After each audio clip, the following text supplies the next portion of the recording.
Hello everyone, good afternoon, good morning, and good evening based on your location. We hope you will have a good day and you, as well as your family and loved ones, are doing well. On behalf of AIOUG, I would like to welcome you on our weekly webinar series, Knowledge Sharing for Growth. For those of you who are joining us first time today, AIOG is All India Oracle User Group, and we conduct our knowledge sharing webinars every Wednesday. We try and bring experts from all over the globe to help our community learn and grow. And so today we have with us Pedro Lopes, Senior Principal Database Security Field Product Manager at Oracle, to talk on assessing your database security top 10 findings. He covers EMEA and Latin America regions for all database security features and product, and manages the popular Oracle Database Security Assessment tool. He plays numerous roles from consulting to pre-sales during the last 20 years at Oracle.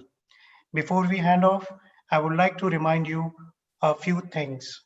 The presentation will be shared with attendees. For all your questions, there is a Q&A panel at bottom of your screen. Please use that and we will take the questions during Q&A time. Also request you to take a virtual selfie and tweet about it. This is to thank Pedro for his time at #AIOG virtual selfie, #AIOUG webinar, and @AIOUG. So with this, I think we are good to begin. Pedro, could you please unmute yourself and take over? Thank you. Thank you, Arpit. Let me just share my screen. I think you need to stop sharing. Yep. I think you can just share and if it asks. Yes, okay. Yeah. Okay. Okay, again, thank you for the introduction, and it's really great to be here and having this opportunity to present to the AIOUG. And this session was really created to share with you the findings that we were at Oracle finding in our customer installed base over the past years. Okay, so it's interesting when we initially started to invest in these assessment technologies and leveraging the knowledge that we got from the field. We got into some interesting insights, and this is what I'll share with you today in this session. So my name is Pedro Lopes. I'm part of the Database Security Product Management team. And the topic for today is assessing your database security top 10 findings. We will, as I said, I will share the findings. I'll share as well a bit of history on how we ended up where we are today. And to give you a bit more background about who am I started at Oracle in 1999, played roles in sales engineering, in consulting, where I spent some time developing PL SQL, Java. I moved to sales engineering to take over Java, J developer, or C4J at that time, and gradually moved to the database world, where I fall in love with security, and Oracle Spatial is another one area that I really like inside the Oracle database. And for the past 6 years, I'm doing product management covering EMEA and LAD. And also I started DBSAT. And since then I'm leading DBSAT PM, and recently took over as well data safe security and user assessment. Okay. So this is who I am. I will not spend more time there. If you want to know me, just reach out, okay? So I'll first start with a quick introduction just for us to synchronize a bit on the need for security, and then I'll move to the top 10 findings. And along the way, while I'll explain the findings, I'll introduce some of the DBSAT findings, and how can DBSAT help you to assess if you are in the same situation as most of our customers are. And at the end, we'll have time for Q&A. If I have time, I'll do a quick demo just for you guys that never saw DBSAT in action. I can just do a quick demo if we have 5 minutes at the end. So just to introduce the topic, we know that data breaches are on the rise, and this number is really referring back to August 2020. So if we compare the number of breaches until August 2020 and compare it with the full year of 2019, it already doubled. So we don't have a doubt here, right? So some years ago, we could still be kind of chasing in the news when there is a data breach. I want to know about it, and at this moment, I think we kind of stop caring. It is happening every day, of course. Interesting. There are always interesting cases that we should study and know exactly what happened, and also depending on the industry. But this is a fact. So breaches are happening. There's also a popular saying: it's not if it will happen, it is when will it happen, right? So this means that we should have this in our conscience and try to do our best to protect the data as the data stewards, I should say. So just some example of different breaches. I will not talk particularly about any of these, but just would like to take the chance to talk about the implications of a data breach. So it can impact your brand, your reputation, your bottom line. C-level executives got fired. Of course, sensitive and personal data, confidential data, intellectual property were stolen. So this is really all over the world, affecting all different types of companies in different industries, no matter if you're big or small, right? So this is what we are witnessing today. Of course, to try to help and to protect data, there are some regulations that were enacted and created and available all over the world to try to protect data, especially personal data. Recently, we had the GDPR in Europe that ended up being copied by other countries into their own regulations. My personal opinion here is that GDPR established kind of a standard, and then other countries are trying to up-level the game to be able to play in the same league. So if these guys are protecting data this way, we should probably do something to up-level our security posture, so we can easily exchange data between our country and European countries. This is just a side of it, but I think it's an important one. And that led up to, even in the US, that we always seen as being more advanced in regulations, are now copying GDPR, similar articles into, for example, the CCPA for California. Of course, apart from all these regulations, we have industry regulations like PCI, HIPAA, SOX, and other regulations. And we also have the standards that come up typically from the US, but of course there are other standards in other countries as well, like in Russia, for example. But things that come from the NIST, the ISO standards, the FIPS 142, the FedRAMP, CIS benchmarks, the STIGs and so on. Those are more technical frameworks, but they play, of course, a very important role, as they tell you exactly what you need to search for and how to fix it. While the other regulations are a bit more law text and can be subject to interpretation, I would say. So standards and regulations typically force that you have more tools to put more controls in place to protect data.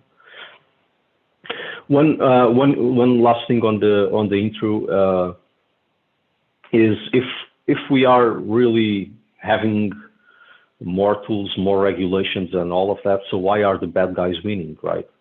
And I guess one easy way to explain this is, okay, so you have to deal, or I would say we as the ones that protect data and protect our infrastructure on the right-hand side have to deal with all different layers to support our applications at the end. And we not only deal with all these different layers, but we need to worry about patching, configuration, tuning, optimization, security, whatever. And these are all tasks that require time and resources and knowledge. On the left-hand side, we have the attackers, could be an internal guy or some external, that have all the tools in the world, tools that were built to automate attacks. For example, you can, with the press of a button, test if an application is vulnerable to a SQL injection attack, for example. They have all the tools, they have all the time, and they have resources as well. And the issue becomes here, right? So they only need to be successful once at one layer of the stack, then they can probably do some lateral movement and end up in the database that holds the crown jewels. And from the right-hand side, we need to always think about the whole stack and protect everything. Of course, we will not cover everything on this session. I guess the focus here is to talk about database security. Because at the end, no matter from where you come into your infrastructure, the data would probably be in two places, either on the application server or on the database server, most likely on the database server. The application will always connect to some database to try and show data on the user interface. So it funnels down to the database, I would say. So that's why we are here today. So a bit of history on how these security assessments started at Oracle. A while back, I'm not sure if 10 years, maybe 10 years back, we were seeing this practice of different pre-sales and consultants all over the world that were executing assessments by just running some SQL queries on databases and then taking the results back and try to do some analyses and come back to the customer with some recommendations. Okay, so this initially was really worldwide practice, not organized. Okay, so we got to know about these different communities when we start to look into this and started to discuss and heard about it in our annual Tiger Team training, where we gather people from all over the world. And we got to know that, okay, this is a practice. Some people depend, of course, on others, because one thing is how do you execute the queries? Another thing is to have the knowledge to interpret the results of those queries. But well, this was happening.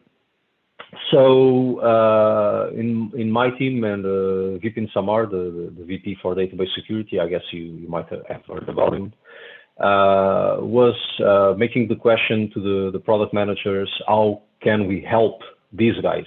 Because they were using scripts. Some of those scripts were not right. The interpretation sometimes was not right, was taking a lot of time. So it was really a specialized work, and would require running several scripts in different parts of the world, different interpretation, different consolidation, different way to present results and findings. So and we knew a lot of these things were already being executed all over the world, and since then we kind of came up with this tool that helped to accelerate the execution of these assessments. And I don't know the exact number. Of course, it's very hard because despite we having a community, it's really hard to know how many assessments we executed, but we know that DBSAT is a popular tool, and there were certainly thousands of assessments that were already executed and delivered all over the world. What we found out was that, surprisingly or not, the results were quite consistent. So there were some things, of course, there are some findings that differ, but if you look at the overall assessments that were run, the results were more or less the same. Okay, and that's why I compiled them and made it part of this session. So getting into the interesting part, And maybe, you know, the first reaction could be to this could be, well, yes, definitely yes. But the interesting part is if you start to run an assessment, and let me explain you that in some cases, we don't just run the tool. There is actually a process of running an interview. And it's interesting that from the interview, sometimes you get contradicting information from what is actually deployed in the database. So one customer might say, I'm encrypting data, and you check and they are not. I'm auditing, and you check and they are not. I don't have nominated accounts. I'm sharing one account with all my users, and they have at least 2 or 3 nominated accounts. But by the way, those guys are no longer in the company. So it's kind of, yeah, requires a bit of analysis, not only running the tool, but understanding the customer side as well, or the organization side. So from the top 10 findings, what we found out were really these things. So, and the first one is really the most common, is that there is no strategy or policy for database security. So you might have a security department, but no strategy. I will accelerate a bit here because I will have a slide explaining each of these things in a bit more detail. So no database security policies, no patching or patch management, no personalized accounts that can deal to no separation of duties, of course, and overprivileged accounts, no encryption of sensitive and regulated data, no monitoring in place, no password policies and weak password management, non-production data shared with other environments in clear, no cleanup of test and sample accounts. And this is quite amusing. You still find Scott Tiger in some production databases. No anonymization of data sent to third parties, and no OS hardening. So these were the top 10 findings that after collecting data from several assessments, we found out. So as I said, we created a tool that helps to get an overview of your security posture. And this tool is DBSAT, it's known as DBSAT. It helps you to understand how secure or insecure your database is, and provides you three things. One is an overview if your database is securely configured. So it's kind of the overall security posture. In that report, you'll also get information about users and their entitlements. So users with DBA role, users with system privileges, roles granted to roles, and all these things. The third factor here is it will help you to discover sensitive data as well. So if you don't know where to get started, this could be a good tool to help you to start discovering sensitive data. And at the end, what we did was really we compiled these different scripts. We also, of course, with our development team, validated what made sense, what not, and what was missing. And as time was moving forward, we also had a look into the CIS benchmark rules, into the STIG rules, and whatever made sense, we included in DBSAT. So by this I mean you cannot check if a database is CIS benchmark compliant 100% with DBSAT, because we think some things do not apply or are not that relevant. But I can tell you we cover probably around 80%. And the same for STIG. STIG has some rules that cannot really be automated. So the ones that we thought it could be automated, we included in DBSAT. And by the way, we are currently in the process of updating this for the new version. And we also did a mapping between the findings and the GDPR articles and recitals. So these CIS and STIG, as I explained earlier, are kind of technical frameworks. GDPR is a law. So the reading that you can do, of course, it is different. For GDPR, our objective was, okay, there is a finding that is related to a GDPR article. So what is the technology that can help our customers to be on track? So this means if you find your data is not encrypted, we map it to Article 32, and then you'll see that the recommendation is to encrypt your data with TDE, at least for someone that doesn't know a thing on how we could technically help comply with this GDPR, they already have kind of, this is the technical thing that can help you to be on track, okay? So this is how it should be read, and not really, if I pass this article. No, there's no such thing, because GDPR is mostly about processes, and a small part of it is technology. But anyway, it will help you. We try to keep the tool compatible with earlier versions, so we are still supporting 10.205 and later databases. It's a standalone tool that can be run from the OS, and it's easy to learn and easy to install and use it. And it's free for current Oracle customers, so you can download it from my Oracle support and give it a try. So what we cover in DBSat is we will assess configuration, things like patches, if the data is encrypted, if you have auditing policies in place, OS file permissions, database configuration, listener configuration, fine-grained access control policies. We help identify risky users, so we'll get you visibility into the users that are in the database, the profiles, the privileges, roles. We show you direct and indirect grants. We show you in a multi-tenant environment grants that were granted commonly across all the PDBs, for example. So you'll see these things in DBSat. The other thing that you can choose to run or not, we have customers that are just more focused on the security risk assessment and not really on the sensitive data assessment. But so you can run it independently, but this will help you to understand the type, where the data is, and how much data you have. And we have sample pattern files that help you if you have a data model in a different language. We provide you sample pattern files to search in these languages. Of course, you can always add your own. So we built this in a way that you could create your own pattern files if you need. At the end, we get if you run the DBSat as if you run all components of DBSat, you'll get 2 reports. One is the security assessment, another one is the sensitive data assessment report. It will always provide you a summary of the findings and some detailed information, some recommendations on how to fix the issues that we found.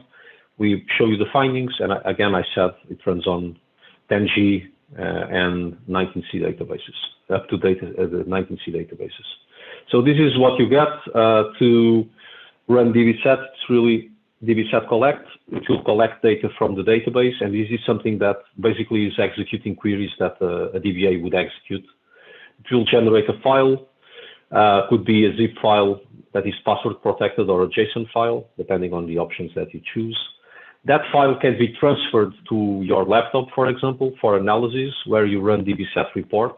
And DBSat report requires Python, so that's why I'm saying you can run it all on the same server, but if you don't want to run it on the database server, you could just run DBSat collect on the database server, DBSat transfer the output file, run DBSat report on your laptop, and you got one report. And DBSat Discover can be run remotely, so you could run potentially from your desktop as well. But you'll need Java for DBSat Discover. Okay, so it's kind of, you need DBSat is kind of a shell script.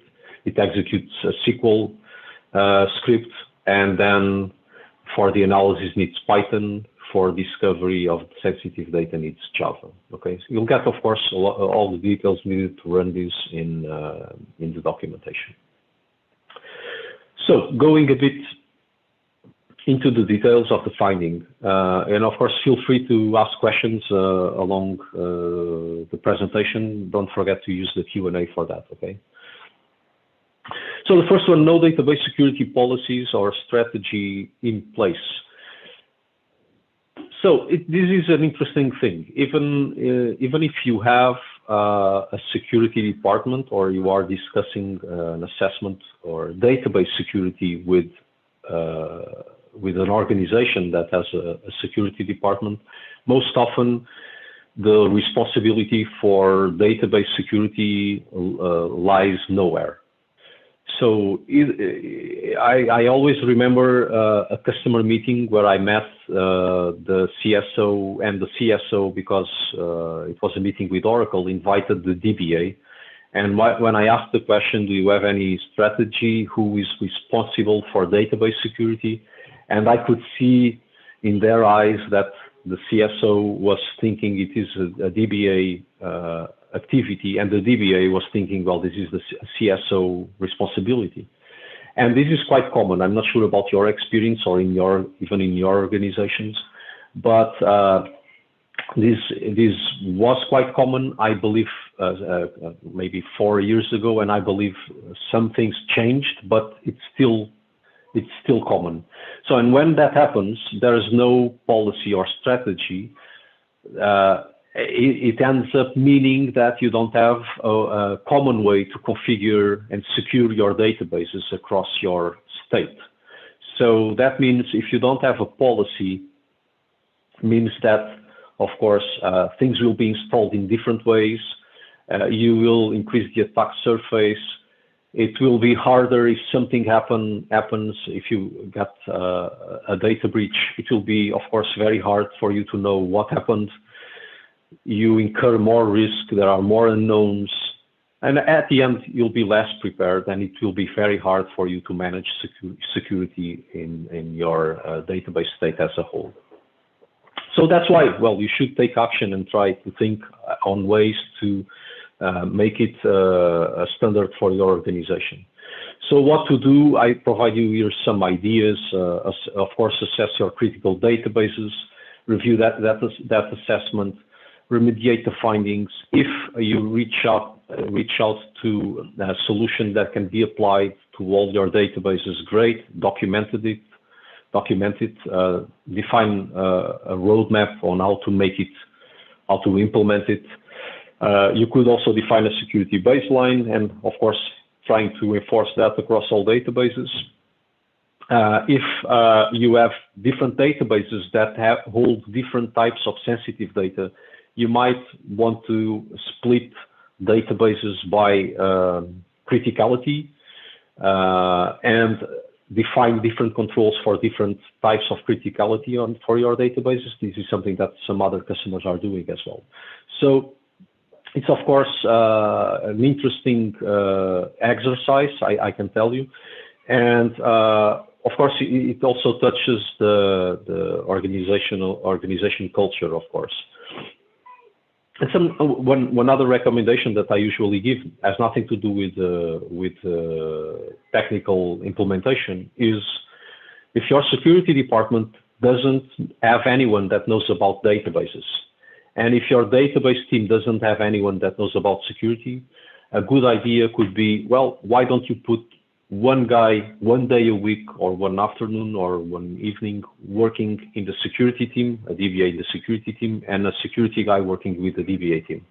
And I guess this alone, this change alone, even if a day or half day, will for sure start to make an impact, because people from different departments will understand each other's problems, and we'll try to be more comprehensive and more. And I should say, we'll have a better understanding on what's happening, and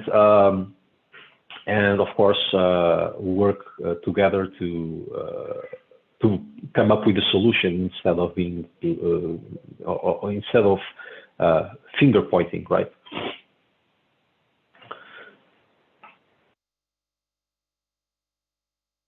So on patch management, of course, patching is usually seen as a way for you to be fixing some features that were broken. It's some patches are around optimization, tuning, and some patches are, of course, also about mitigating vulnerabilities. So one thing is, if you're not in the latest patch, guess what? There are some vulnerabilities that were identified, were fixed, and are public. And if you are not on the latest one, you might be subject to those type of attacks. So it's a good idea to be, or to try to be as more as possible on the latest patch or on the latest version. I know from experience, of course, and we cannot hide our head in the sand. Some applications inhibit you from moving to the version that you would like the database to be. I think in this point, you know, what could be done is really to there are some controls that can work with different versions, of course, but one thing that we could do specifically on this topic, how can we move a database that is attached to a certain application that only validates against that specific database version, is really to put some pressure on the application vendors, right? Because, you know, the way typically application vendors work is they develop a certain version of the application, validates it, and stay in that version in that database version until they move to a different application version. But I guess here is this is a point where we can all make some pressure on the application vendor to certify the new version of the database. Okay, and I don't think it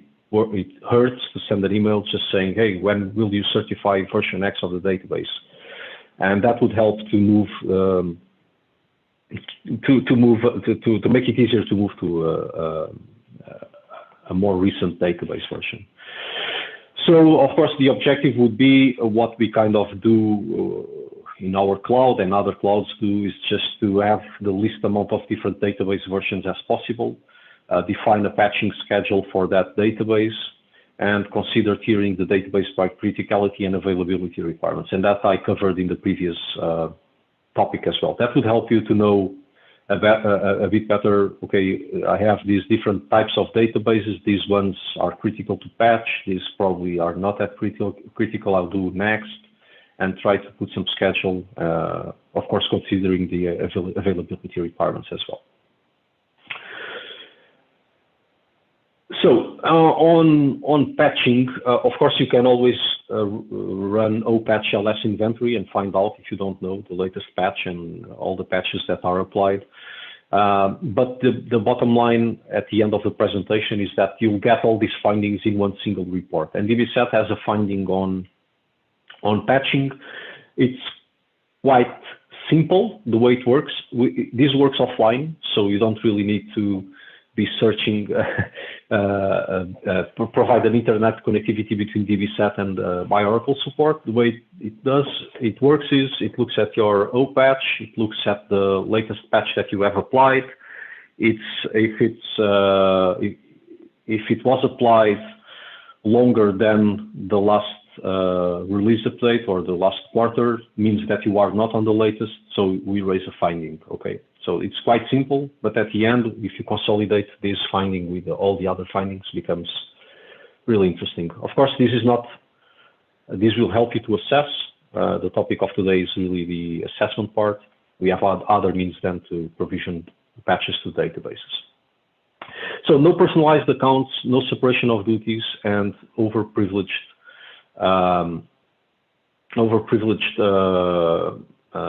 accounts.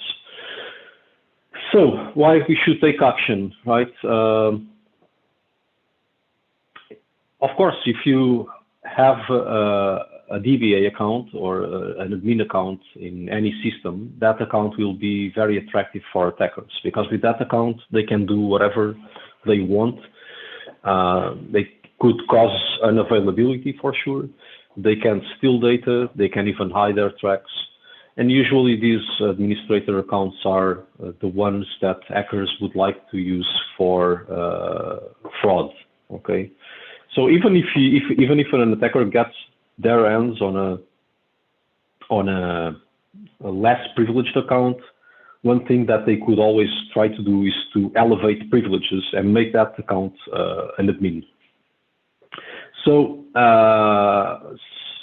of course, having nominated accounts or personalized accounts is the recommendation here. Because if you have nominated accounts, you'll be able to do separation of duties better. You could work towards the least privilege principle in a more easier way, and you'll get more accountability, of course. So one thing is, of course, you should know who are your users, their privileges and roles. We always should have personalized accounts. You could, of course, and this is maybe not that well known, you could and should be using privilege analysis that is now available with the Oracle database for analyzing in real time which privileges and roles were used and not used by a user or at a database-wide level. And this will help you to understand if you could revoke some roles and privileges. So let me give you a bit more kind of a story behind this. You know, one thing that always came up out of the security assessments was that you have a lot of users that have more privileges than they need. For example, this user has this one recommendation, revoke. And then it becomes kind of the reaction typically is, oh, you know, this database is supporting a critical application. I cannot simply revoke a privilege because I don't know the impact that it will cause in the application, and nothing happens. And this is a common answer to this ask. Well, can you please remove these privileges? Well, I will not. I don't know the impact. I don't want to make my application unavailable or have impact on some business dashboard that I don't know who will see. So it's kind of and it just stays there on the sheet of paper. I need to do this, and nothing happens. So privilege analysis actually enables you to start a capture process that will capture the usage of privileges and roles, and you can run it for as long as you want when you think you're done. So you could even run this on your functional, if you're running functional testing on your applications, for example. You could run this on that quality assurance database. You could identify the privileges that were used and not used. After that process is done, or even in production, you can run it. At the end of the month, you could have a better idea on what were the things that were used or not. You stop the capture. This will populate some internal data dictionary views. You can access those views and see exactly what happened. And with that, you have a bit more detail on how and what you could actually remove without causing issues to the application. Okay, so you'll get this information in data dictionary views. It's a great tool that you could use. It used to be part of Database Vault, but it's no longer part of Database Vault. Okay, so it's available in the database. Another interesting recommendation that we always give when we start to discuss, so, but the DBA can do this, the DBA can do that. How can I avoid that the DBA do these things? Even if I do segregation of duties, if the user has a DBA role, it's kind of, you will not be able to do all the segregation you want. So a recommendation is to stop using the out-of-the-box DBA role and just create a DBA rule that is tailored to your needs. And you need to think about you if you are DBA, but also about the impact that if someone gets access to a DBA account, the impact that that guy can make, right?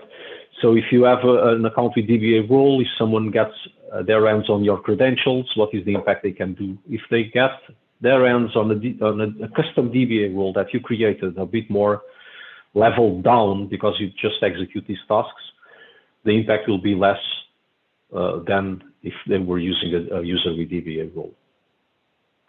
So there's also, it's also possible to separate who can manage the database from who can see the application data. So it's also something that you could consider. Avoid as much as possible connect as SIS.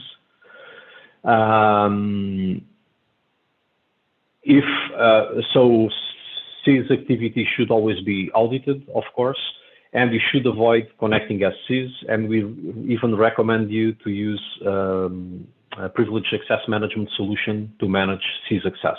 So this is something that shouldn't be that easily accessible to anyone that logs into the server, and you shouldn't be using it. So you should audit. If someone connects as SIS, you want to know about it. It shouldn't be easy for someone to log as SIS. You should use a PAM solution to manage SIS access. Okay, so you could check out the account, do your stuff, check in the account, and you're done. So these are some recommendations to deal with no personalized account separation of duties and all of that. So one way to identify, for example, users with DBA role is with DBSAT, we get a finding on priv DBA. We will get immediately visibility on who are the users with, and if the DBA role was granted directly, you see it like this. So my DBA got DBA. If it was granted via other roles, you get the grant path. Okay, so Scott got DBA. Scott got DBA because DBA was granted to app role 3, app role 3 to app role 2, app role 2 to app role 1, and Scott got the DBA role via that path. Okay, so does it make sense? What are these roles? Okay, does Scott need the DBA? If he needs, what are the actions that he executes? Can I create a custom role for him? So these are the types of analysis that you could do if you have this kind of information. So no encryption of sensitive and regulated data. So again, we've discussed these data breaches on the rise. You hold sensitive data in the database. We know that encryption is probably the control that is mentioned more often in regulations across the world. So it's typically one of the first security controls that customers choose to implement. And of course, if you don't do anything, this can have an impact on your organization, on revenue, on your job, so on your customers. So we really need to do something. So the recommendation here is really start encrypting sensitive data in the database as soon as possible. So if you've done that work of identifying where your critical databases are, those databases should be encrypted. And by this, I mean, if it's critical, if it holds critical data, if you know it holds, but you're not exactly sure which data, you should encrypt. Of course, you could and should discover where exactly your sensitive data is, because that will help you to put other security controls in place. But discovery of sensitive data shouldn't be in the critical path of an encryption project for critical databases. Let me explain you, let me tell you another story. I was meeting with a large bank, and they told me we have in the UK, and they told me we have a data discovery process, a project going on for months, and we are feeling the pressure. We were feeling the pressure to encrypt data because do regulatory compliance needs. And what they actually told me was, okay, so what we did was, well, we already know what are the databases where we hold sensitive data. We don't know exactly where, but these are critical applications. So what they did was they started to encrypt their databases while the discovery project was going on.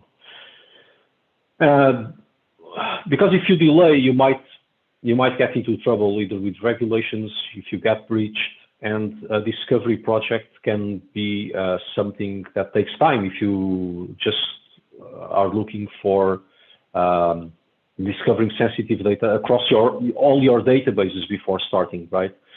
So that's an interesting aspect. Encryption should be done no matter if you're doing data discovery. Of course, we have tools that help you. DBSAT help you. Data safe data discovery will help you to run data discovery across multiple databases, which is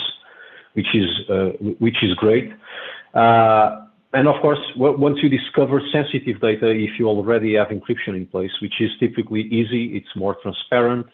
The database just encrypts the data for you. Once you know where sensitive data is, you can start to put additional controls in place. Like, I want to audit what's happening in this particular table or with this particular user. I want to protect this table with a database vault realm, for example, or I want to redact the data, or I want even to use, because this is one of the most common use cases, I want to use the sensitive data that I've discovered and mask it to anonymize production-like data in non-production environments. So this is something that, for example, DataSafe is able to help you with, to discover sensitive data and continue to masking. So this is an interesting aspect, and encryption is really the most common security control, or the security control that is most commonly used by our customers. Okay, so it's the most common security control in place because it's typically easy, provides immediate value, and gives you a good level of protection. At least data at rest is protected. If someone just goes or reaches your database server via the operating system and look at the storage, they will not be able to see anything. Exports, backups, and all of that will be encrypted as well. So, no monitoring auditing in place. Why you should take action? Of course, this is a common aspect in pretty much all regulations. You should be able to provide some evidences on what happened. If you don't have something like this, you might end up in the news like some other persons were ending up saying, well, this was a very complex data breach attack or a very complex attack, and we are still analyzing or to know exactly what happened. And that usually means they don't have a clue, right? So there was no auditing, monitoring, or there was really not, certainly not proper controls in place. So an interesting note here that I would like to suggest is that you assess if you are auditing the basics, and the basics is really log in, log off, admin activity, critical database activity, database management activity, audit system privileges, privilege management activity, so grants, revokes, DCL, DDL, you should be auditing these things. And you should start using unified audit if you are still using traditional audit. I'd like to let you know that traditional audit will be deprecated in 20C. We still have it in the database until we make it obsolete for some years, but we are no longer developing traditional audit because unified auditing is a lot better. It is more secure. It is gives you more fine-grained control, gives you better performance, better manageability. So unified auditing is the way to go. If you have any security project starting or a database, a project that needs a database and you're looking into security, start using unified audit. Make it in pure mode. And for the databases that you have that are using traditional audit, it's a good time to have a look into all those policies and see how you could move it to unified audit. Okay, so that will you still have time, but it's a good time now to start and have a look into the policies and migrate the policies to unified audit.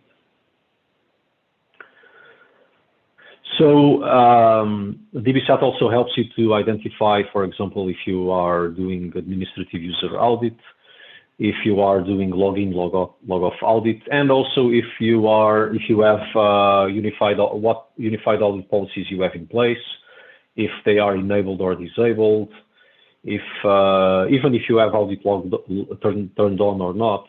So we have a big session on auditing in DBSAT that will help you to understand what is your current status in this particular aspect.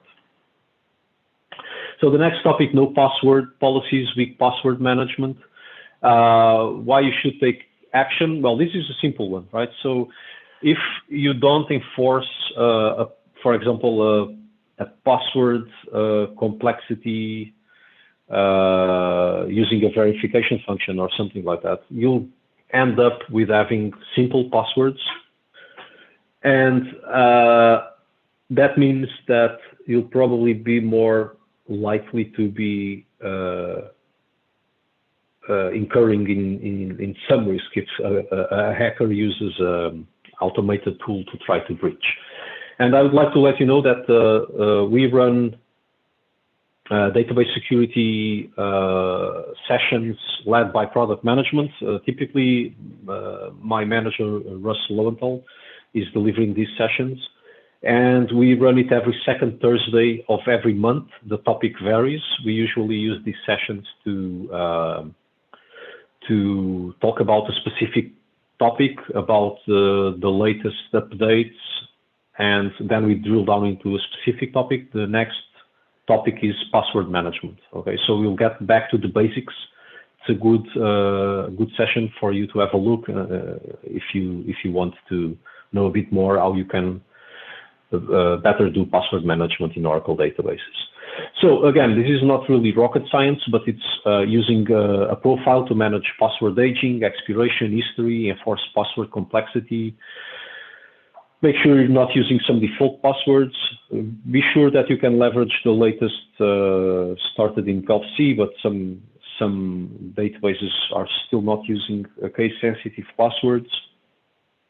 You can also consider to use enterprise user security or centrally managed users in 18C to manage your database users in Active Directory instead of managing them directly in the database. And this is a great solution, as if you already manage your users in Active Directory, you could create some groups for DBAs, assign and map these groups to roles in the database. And by just managing users in Active Directory, you can assign, or when they log into the database, they will use the database role that was mapped. And you can also leverage the password policies that are in Active Directory to manage all of that in Active Directory. So password rotation, expiration, and all these things you can manage on Active Directory instead of managing it inside the database. The last topic here, this is not well known, and we are kind of thinking, not thinking, I think we already decided, we'll make it part of our baseline security recommendations. So you should encrypt sensitive credential data in the data dictionary, and this is something that you would need to set up a wallet and TDE, but actually you don't really need to pay an advanced security option license. So this is something that will help you to encrypt credential data in the data dictionary without having to incur into expenses of buying advanced security option. Okay, it's also a good way for you to get started and have a look on how TD works, and then expand that to other table spaces, of course, if you want. So on passwords, we have a bunch of findings. I'm not even showing you all, but users with default passwords, we have here Scott, poses high risk, unlock user with default password. Here is, we have here rational, and this maps to this 1.2 recommendation of the CIS benchmark. Case-sensitive passwords are in use or not. Okay. Password verification functions. So we have a profile with a user with password verification function, which is this RST profile. We have a profile with no password verification function, which is default. And by the way, we have these users without password verification function. So these, I guess all these users are part of the default profile, so they are not subject to a password verification function. So this will enable you to see, okay, so I don't have one, so maybe I should. And if I have one, are my users using it or not? Okay. Non-production dev test training systems with production data. So of course, if we are just copying real world data that contains personal data, financial data, healthcare data to other non-production environments, what will happen is that you are increasing your attack surface. Typically, the user community that accesses a production system is a lot smaller than the community that accesses a quality assurance or other pilot training, whatever systems you have. So that means it gets more easily out of control if you move data, sensitive data, out of production without anonymizing it. So one thing that we are seeing in Europe particularly is that some customers that are looking to comply with GDPR, one thing that they do is, I have these 200 databases, production and non-production. So what I'll do is I'll anonymize all my non-production databases, removing PII data from it. And suddenly, just by doing this, I'm removing from the GDPR scope half of my databases, for example. So if you have 50 databases production, 50 non-production, if you properly anonymize the personal data, you don't really need to worry more about complying with GDPR for those databases, because the personal data is anonymized. Okay, and this is interesting because we're seeing customers not only anonymizing data for test and dev, but also for BI. Does your BI application really needs access to all personal data? Does your training database that you are using to train users needs that data? You might have a database for research. Does it need real data? And so on. So the more databases you can really anonymize that don't really need to have real world data to support that particular application, even if it's not just test and dev, the better. So what to do? Of course, having, I just said it, anonymize data. If you don't really need real data, anonymize it. If the data is no longer needed, maybe you should remove it or minimize it. This is something that is also under GDPR scope. We all know it's not easy for some applications to deal with removal of data, right? Because applications traditionally are built to store data, not to deal with, I don't want these records, let me remove the records. What are the implications of this? So we know that. And in some, of course, this is mainly needs to be seen case by case, but in principle, you should really delete the data if you don't need it. If you cannot do it, at least you could anonymize it or hide it with VPD, label security, real application security. So you could find different ways to avoid having that data exposed in an application. Okay. There are ways and processes that you could put around to delete data, but of course, again, it's a case-by-case analysis, and in some cases might need that you do some change on the application or speak with the application vendor to see if they have a solution for you and not really implement it at the database. Okay, It's important to say. We've seen that some packaged or enterprise applications, of course, they also have this concern about how do I comply with Regulation X. So some applications provide you a way to deal with it from the application perspective.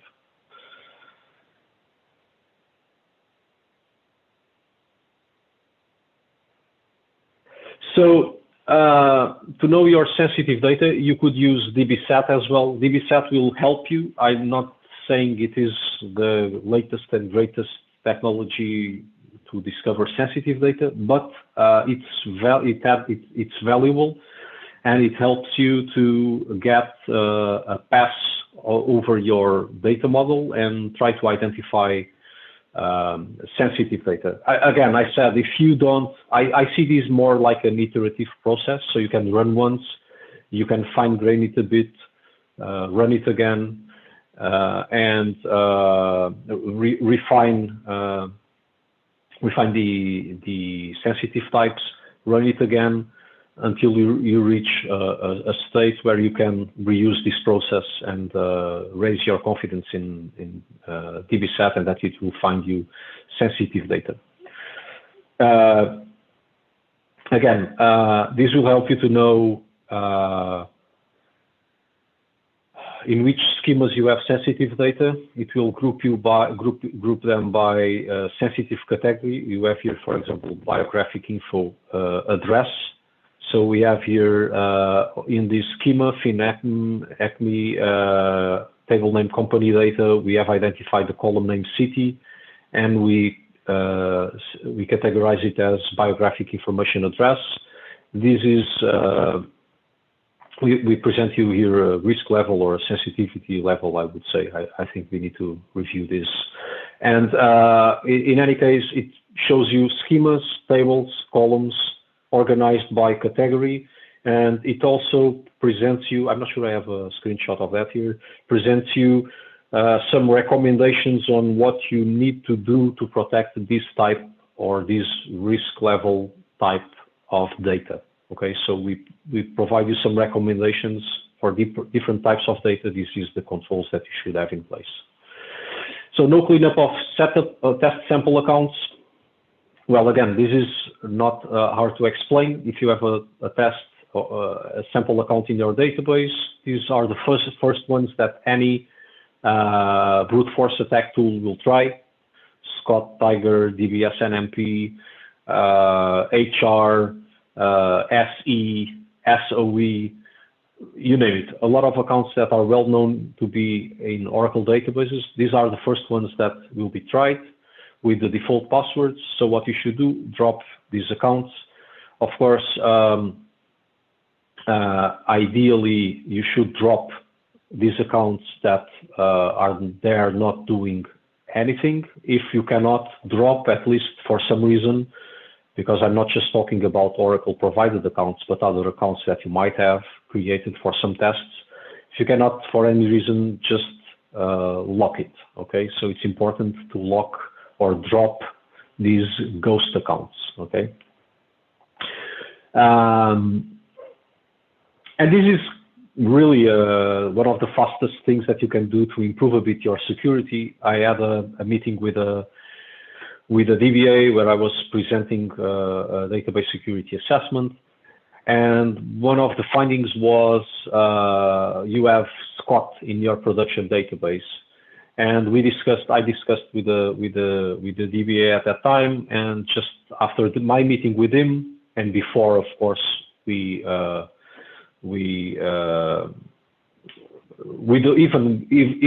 before we deliver the final report, the account was no longer there. Just immediately after the meeting, the account was dropped. Okay, one less thing to worry. So these things are kind of the easiest or the low-hanging fruit that you could do to check if there are some sample accounts. We have a finding for that in DBSAT. Of course, you cannot, for all of these, of course, you can run queries. Okay, I'm not saying you cannot, but if you are looking for a quick way to get all of this in one report, DBSAT is the thing to go. So sample schemas in the database, you'll get to know what are the schemas in the database. You'll get to know about inactive users as well, and locked users inactive for more than 30 days, and this will help you to identify if I need to do something about these things or not.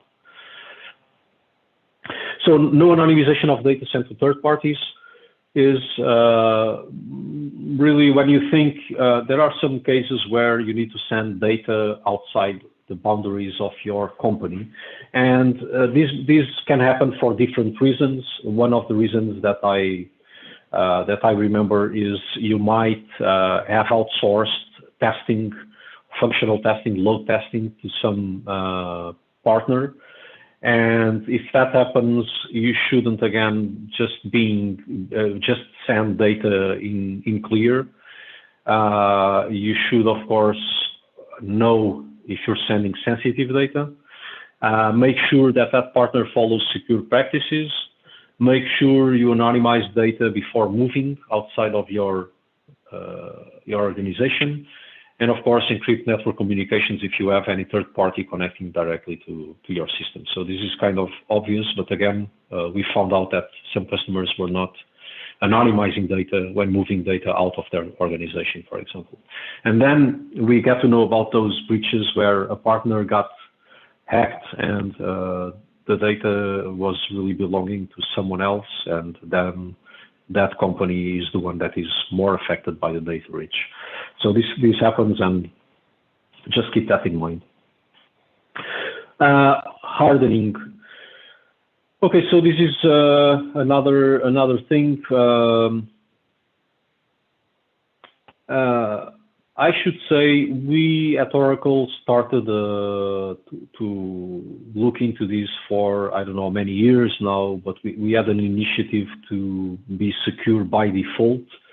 So some improvements that you've seen in versions, I think you could easily see this coming since 9.9 to 10G, 11G, 12, and so on. We are always having this in our mind, but doing a default installation doesn't mean that you are already secure, okay?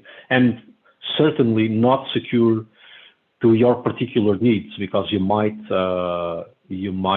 want to encrypt data and other customers might not, or even you might have databases that require to be encrypted and others that you really don't care. So default installations, it's a way to get started, not really the end, right? So default installation then follows some procedure to make sure you are secure, and this, I'm not just talking about the database, but also at the operating system level. So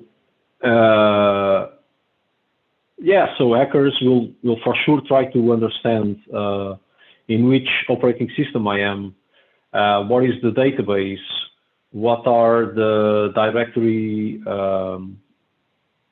permissions that can help me to get into the files, and they know all of this. So you should assess your current installations, have a closer look at the OS file permissions, the users and groups, and of course assess the database as a whole. You could also leverage, I forgot to add here, the read-only homes, the Oracle homes, as a way to guarantee integrity of the binaries as well. So you could, since database 18, you can have a read-only Oracle home. So that's something that you could also consider to protect Oracle database binaries in your installations of Oracle database 18. So we help in a way. We don't. I cannot say, well, this is covering all the OS different possibilities, but we have a finding that at least help you to understand what's going on in the Oracle Home directory. If you have all the right permissions set, and if you have an error, the way you should read it is: this is your Oracle Home. This is the owner. We have two directories with 0 permission errors. But then you have here, for example, data files in Oracle Home /DBS, and you have 1 permission error, and we list here the permission errors. Okay, files with permission errors, we say this is what you have, and this is what you should be. So you shouldn't be granting read this to others. Okay. Access to data dictionary. The dictionary objects that can be accessed with regular stable system privileges, make sure this is false. This is something that we can also help you with DBSat. So at the end, again, this is what DBSat can help you to see if you are also meeting these top 10 findings that we found out in other customers in a quick way. Of course, you can always go and have a look, or you might already know most of this, but I think it's a good thing if you have a tool that can help you to put all this together. So it will help you to know your overall database security posture, who are your users' roles and privileges, and know your sensitive data. Again, it's free for customers to use, so don't have really an excuse to at least try this if you are not having a more enterprise-wide tool. Of course, there are customers a bit more advanced in this, but in any case, I think DBSat, as the way we thought about it and how we created it, was really to take some best practices from database security development team, and also having a look at CIS and STIG. So I guess we still add some value, even if you have some tool that you run frequently. So, and on that front, one question that we sometimes get is, how does this compare to a vulnerability assessment tool?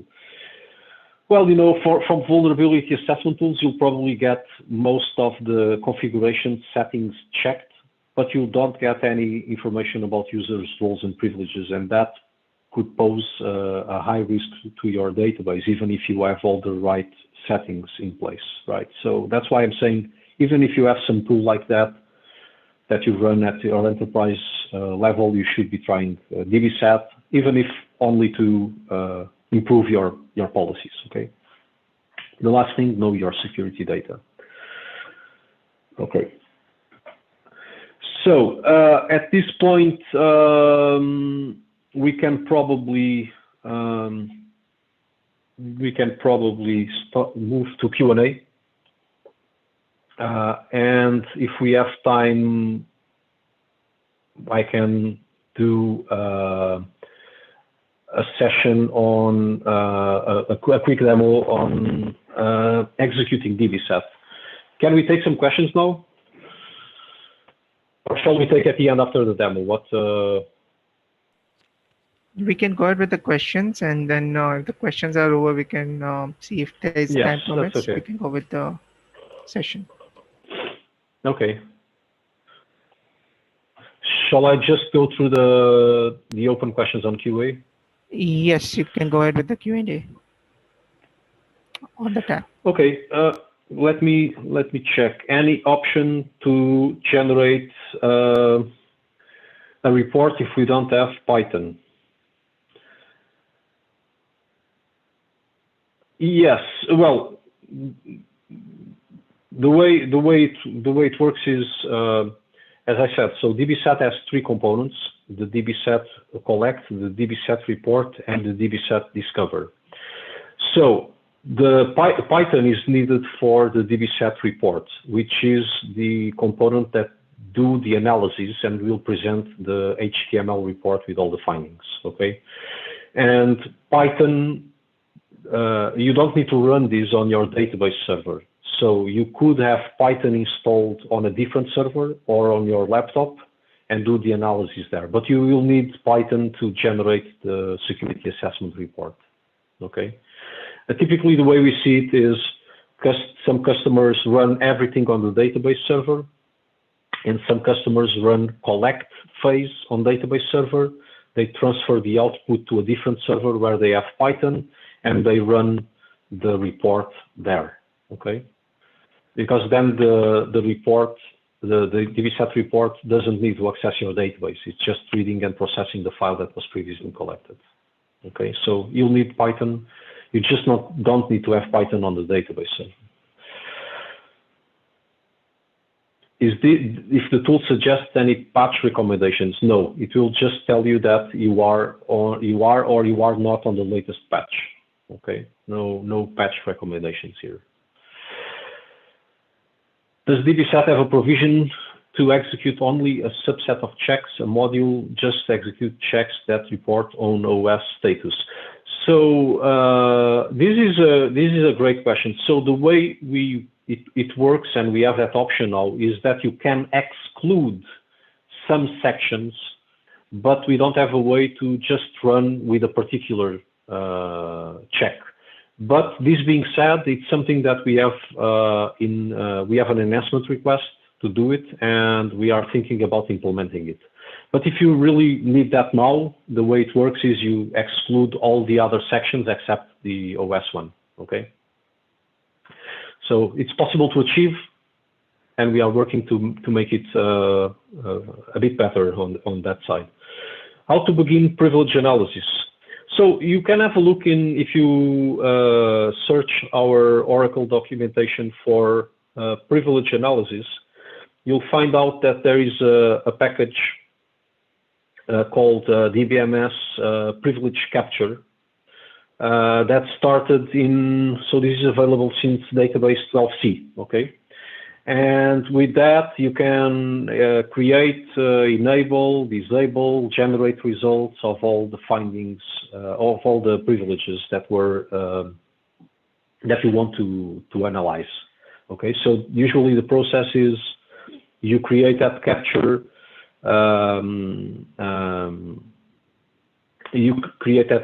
process, you enable it, you leave it to run for a time, you stop it, you generate the result, and then you look into the views. Okay, the views, you'll see views with DBA used privileges, the views are DBA underscore used privs, DBA underscore used pub privileges, CISSP privileges, CISSP privileges paths, object privileges. So we've got around 15, I think, 15 internal views that you can use to have an insight on how privileges were used during that capture time, okay? So it's really using a PL SQL package called DBMS privilege capture, okay? How running this tool cause high load at production DB, or it should be used at low peak hours? From our experience, it doesn't really incur a very high load. I would say, because the way, and this is a good question that gives me the opportunity to explain something. So some tools and the way some checks are done by other tools are really following. For example, if you have a tool that is CIS benchmark compliant, the way it will work is it will execute a SQL statement for every finding, right? Even if you just need to go to one table, if you have 5 findings, it will go 5 times to that table, because it is really looking for that particular finding at the time. The way we do it is you run, if you need information about users, when you do the collect, we collect all that information, and then on the analysis side, we do that analysis and we go and search for different columns if needed. So we execute less queries than a traditional tool would execute, and the queries we execute are on the data dictionary. So usually don't really take much time, okay? So this is something that can take from few minutes to some hours, I would say. But even where it takes more time, typically when you are looking to run the whole process, where it can take more time is really on the when you have many database users and roles granted to roles, granted to roles, granted to roles. So it can end up taking time. But again, you can, as this is provided as a DBSat is provided as a zip file, you have a .SQL file when you unzip, and you are able to have a look into all the queries we execute. So if that is a concern, you can have a look, even try some of those queries before executing. But so far, we don't see this as something that would cause a high load, okay? Okay. How can DBSAT help for EBS security? Well, this is a great question. You know, EBS security, or I should say application security or packaged application security, always supersedes whatever you recommend from the database end. I mean, we advocate a lot of best practices that are not certified by the application, because the application is expecting, for some reason or another, could be for some legacy reason, some compatibility reason or whatever, they cannot cope with that generic security recommendation. So this being said, the way I usually say it is, it can help, but you should always validate from the EBS security recommendations what you could improve or not. So we don't do any particular checks for e-business suite databases, okay? So it could help, but you should at the end cross-validate it against the EBS security best practices. I know it's not probably what you would like to hear, and we are trying to find a solution for this in DataSafe. So with Oracle DataSafe, it's a cloud service that also enables you to run user risk assessments and security assessment and discover sensitive data. Well, masking and activity monitoring as well. But focusing on this, on DataSafe, we are thinking into providing an out-of-the-box template for these kind of things. So we would, out-of-the-box, validate against DBS best practices and just report if there's something that deviates from there, okay? And by the way, DBSAT DataSafe can also take on-premises databases, so you could use DataSafe cloud service to manage security assessments for your cloud and on-premises databases. But so far, this is on EBS. This is the best answer we can give. Helps, but you need to cross-check with DBS security best practices.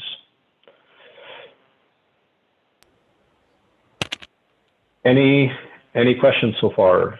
Any other questions? I think, Pedro, we have got 5-7 minutes more. You can go ahead. If you can do the demonstration in 5-7 minutes. We can do it. Okay. So if you want to download DBSAT, you can go to my Oracle support or just Google Oracle DBSAT or just DBSAT. You'll end up on a landing page.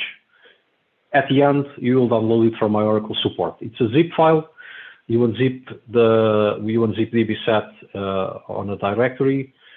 By the way, you can run DBSAT in all OS platforms that Oracle support. Okay, so Linux, AIX, HP UX, Solaris, and Windows. If I'm not forgetting any.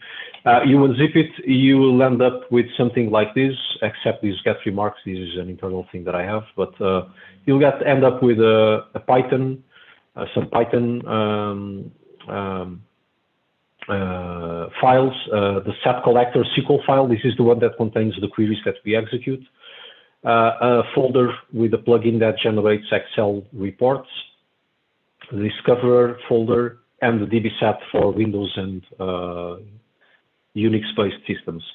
So if you run DBSAT, you'll get detail on what you can use as parameters. So collect, report, discover, as I explained. Some flags here. -n means that you don't want to encrypt the output. The DBSAT collect needs a database connect string and the output file. Report needs mainly an input file.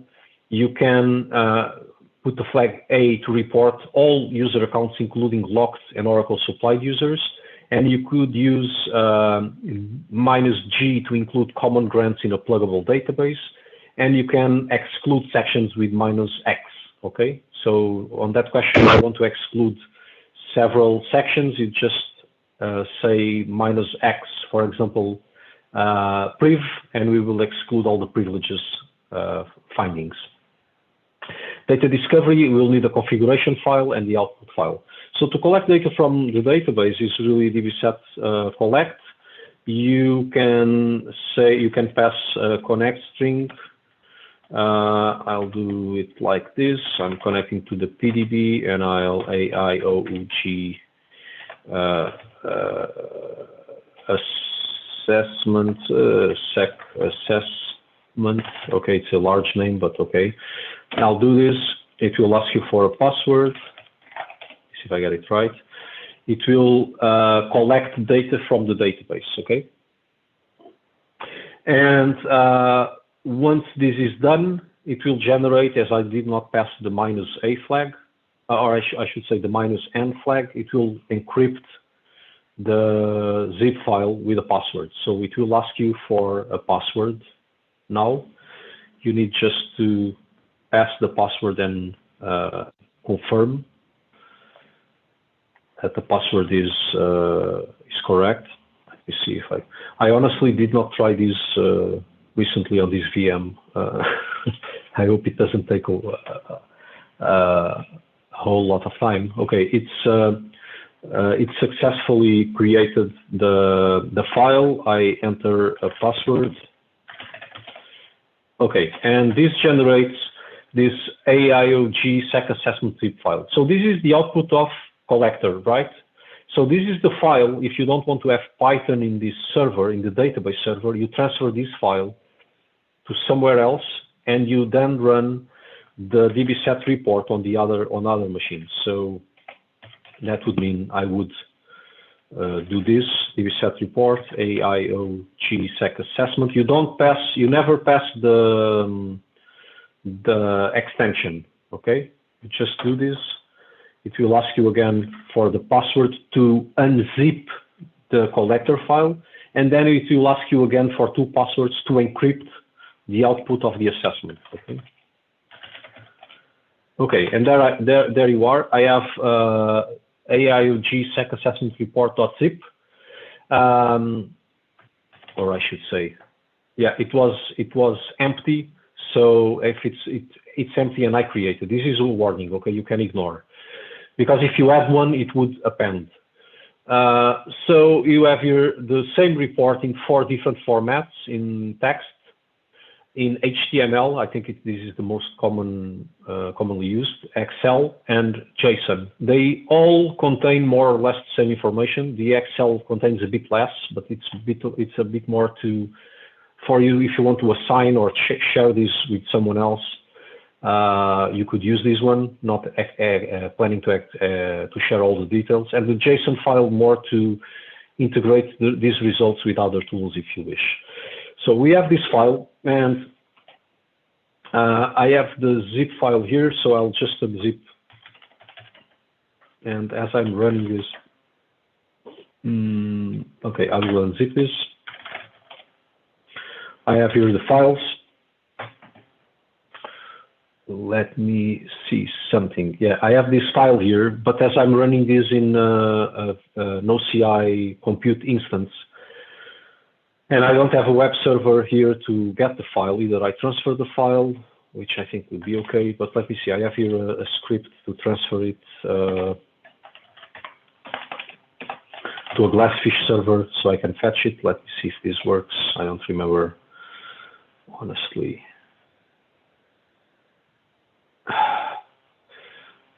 Okay, so the file is not here. Oh, I remember now. I'm sorry. I need to go here. Yes, I think the way it works is like this.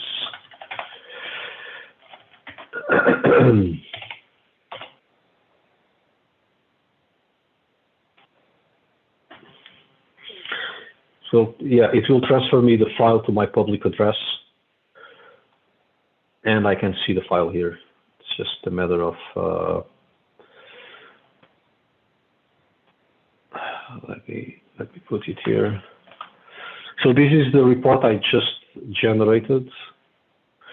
Okay, so this is the report I just generated with the security assessment. You'll see here time, database identity, summary, path check, user accounts, schemas in system, sample schemas. I do have some inactive users, all the things that we were discussing and a lot more. So just an example here, because we are about to end the time we have available.